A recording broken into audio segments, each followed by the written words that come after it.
حضور اکرم صلی اللہ علیہ وآلہ وسلم نے ارشاد فرمایا کہ جب اللہ تعالیٰ کسی کو بیمار کرتا ہے تو اپنا ایک فرشتہ اس کے پاس بھیجتا ہے کہ جاؤ پتہ کر کے آؤ میرا بندہ میری کسی سے شکایت تو نہیں کر رہا۔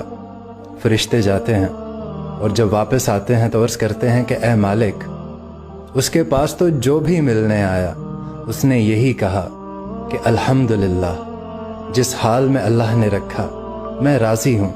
آپ کی طرف سے دی گئی بیماری پر اس نے آزمائش سمجھ کر اس پر صبر کر لیا ہے۔ تو اللہ تعالیٰ فرماتا ہے کہ فرشتوں گواہ ہو جاؤ، اگر اس بیماری سے اسے میں نجات دوں گا تو اس کے پاس جو خون ہے اس سے بہتر خون اسے عطا کروں گا، اور اس کے پاس جو گوشت ہے اس سے بہتر گوشت اسے عطا کروں گا، اور اگر اس بیماری میں اسے میں موت دیتا ہوں تو اسے میں جنت میں جگہ عطا کروں گا۔